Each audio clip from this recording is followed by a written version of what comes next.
할렐루야, 오늘도 진리의 말씀과 그리스도의 사랑으로 충만해지시길 축복합니다.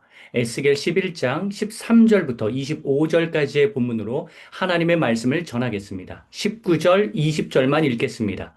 내가 그들에게 한 마음을 주고 그 속에 새 영을 주며 그 몸에서 돌 같은 마음을 제거하고 살처럼 부드러운 마음을 주어 내 율례를 따르며 내 규례를 지켜 행하게 하리니 그들은 내 백성이 되고 나는 그들의 하나님이 되리라. 아멘.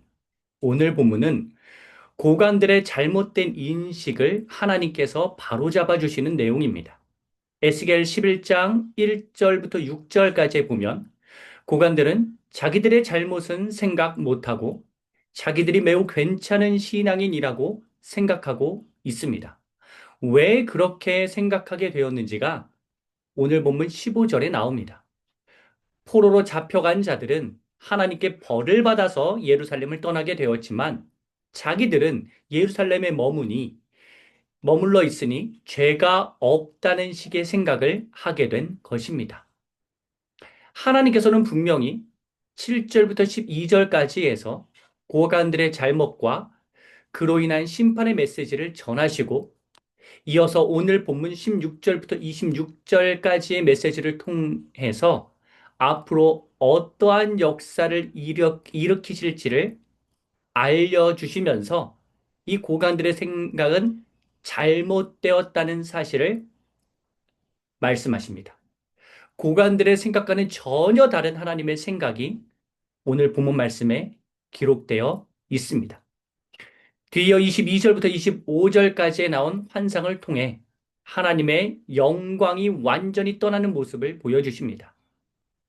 이 22절부터 25절까지에 명시되어 있지는 않지만 하나님의 분개와 이스라엘에 대한 실망이 느껴지는 대목입니다. 이렇게가 에스겔 11장의 전체적인 흐름이고 세세하게 살펴보겠습니다.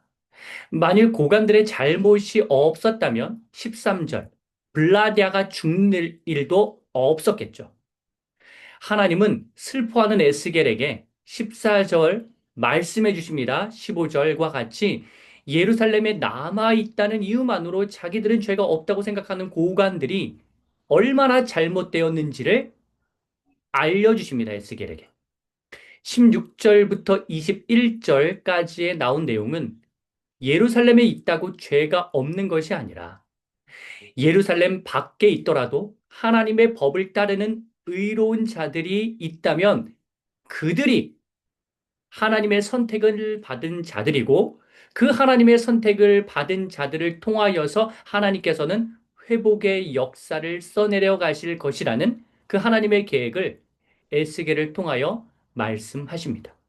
16절 비록 예루살렘에 머물러 있지는 않지만 예루살렘 밖에 있더라도 하나님을 찾는다면 하나님께서는 그곳을 잠시 성소, 즉 하나님이 임재하시는 장소, 하나님을 예배하는 장소로 일시적으로 만들어 주시겠다고 말씀하십니다.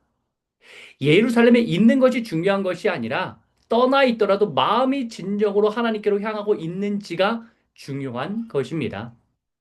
고관들은 예루살렘 자체가 가나와 같이 철통 구원 보장 구역이라고 생각하고 있는데 이는 잘못된 생각입니다. 이와 반대되는 말씀을 지금 하나님은 16절에서 하고 계신 것입니다. 17절 흩어져 숨어 지내는 사람들이 다시 이스라엘 땅을 획득할 수 있도록 얻을 수 있도록 하나님께서는 사람들을 모아주시고 기회를 주신다고 약속하십니다. 왜냐하면 18절부터 21절까지 보면 그 사람들은 비록 예루살렘 밖에 있지만 18절 우상을 제거하고 하나님 말을 경외하면서 19절 돌같이 굳은 마음이 아니라 하나님의 말씀을 잘 수용하는 부드러운 마음으로 살고 있기 때문입니다. 20절 하나님의 율례와 규례를 따르는 하나님의 백성답게 살기에 21절 그 행위 그대로 하나님께서는 갚아주시는 것입니다.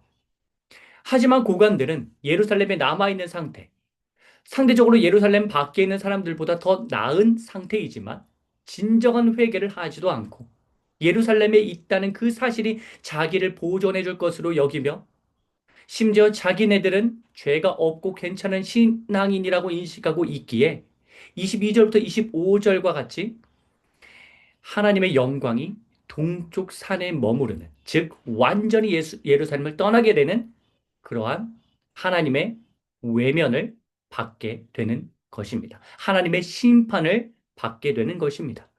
사랑하는 성도 여러분, 어느 자리가, 어느 위치가, 어느 특정한 장소가 절대적으로 나를 보존해 주지 못합니다. 어디에 있든지 내가 하나님을 경외하고 예배해야지만 하나님께서 나를 지켜주시는 것입니다. 하나님께서는 우리의 마음의 중심을 보십니다. 우리의 마음이, 우리의 중심이 과연 어디에서든지 하나님께로 향하고 있는지를 늘 점검하는 삶이 되기를 바랍니다.